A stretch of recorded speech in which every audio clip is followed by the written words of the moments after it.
Our first question will come from the line of Kevin Varghese. Your line is live.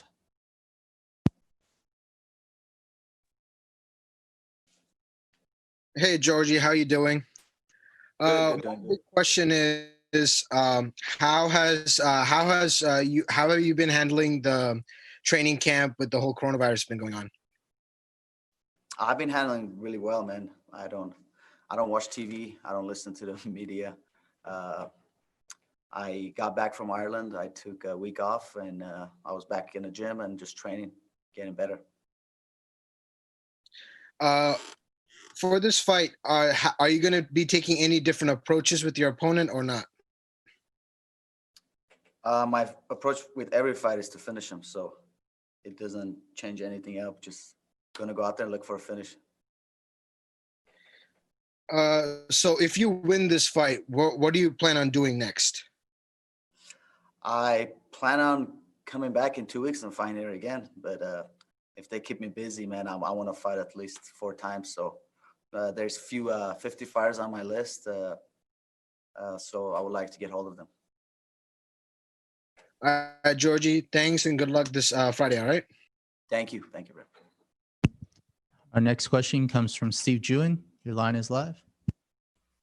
Thank you, Georgie. It's always a pleasure to talk to you. And you mentioned that win in Ireland. That was a very dominant performance against Paul Redmond. Is that more satisfying to you after some of the recent frustrations you've had in Russia and elsewhere? Yeah. It was pretty satisfying to go out there against a hometown fighter and just get the W. But I feel like the ups and downs are part of the sport, so it doesn't bother me.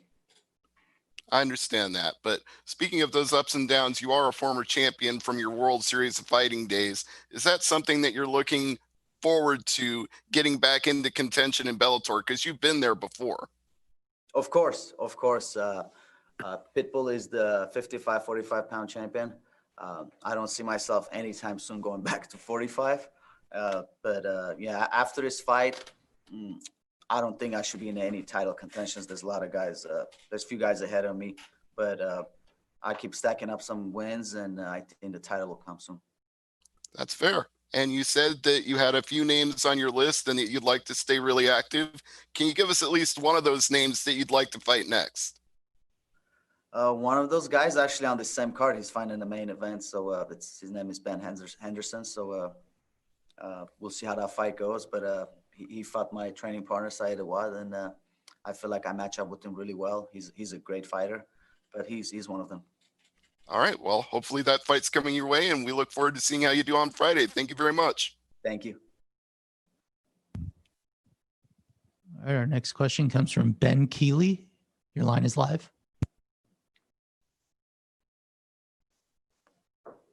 Hi, Georgie.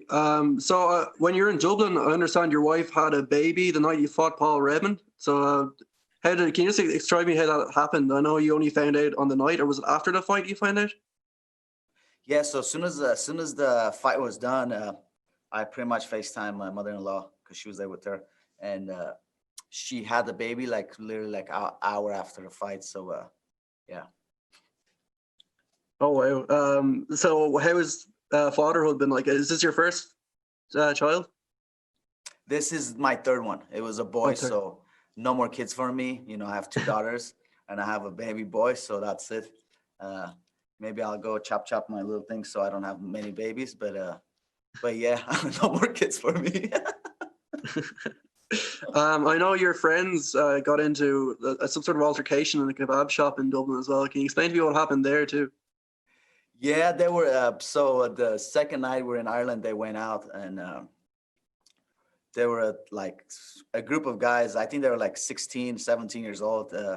They didn't like their, I guess they didn't like their attitudes. So they wanted to beat them up really bad, but they didn't know they're fighters.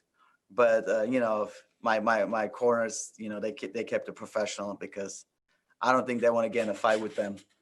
It was a group of good guys, Saeed Awad, Juan Archuleta, Arnold, and there's a lot of fighters there. So it was all cool. I think the cops came in and it was great. So nothing serious happened.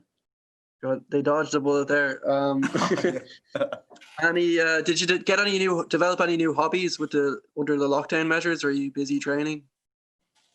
Man, I just stayed busy, brother. I trained a lot. I read a bunch of books. I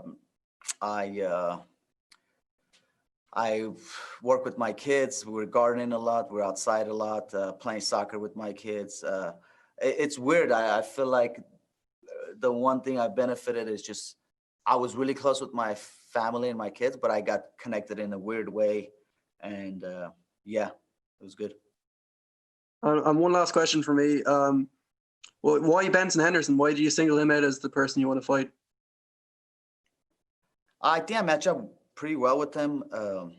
I don't know. Just I feel like watching his past few fights, I match up really well with them, and you know that's in the future. But I think I'll do really good against Ben.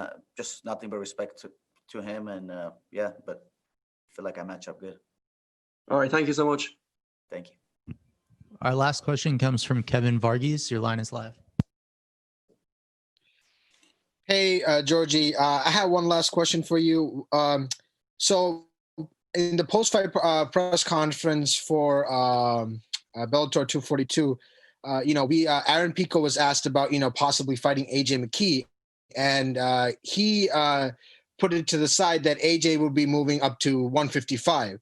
I know you fought him in the Bellator Featherweight Grand Prix, and it was a quick fight. We really didn't get to see you fight him properly. Would that be a possible rematch for you in the future? Of course. Yeah, I would like to get my rematch, but I want to stack up some wins. But yeah, man, like I didn't get to display what kind of fighter I'm that night. I got caught. All the props to AJ. I want him to go ahead and win that $1 million tournament. But of course, at 55, I have a mentality of kill or be killed, and that's how I've been my whole career. So I would like to. I didn't know this, but yeah, I would like to do that. That's for sure. All right. Thank you, Georgie. We'll be back shortly with Tim Johnson.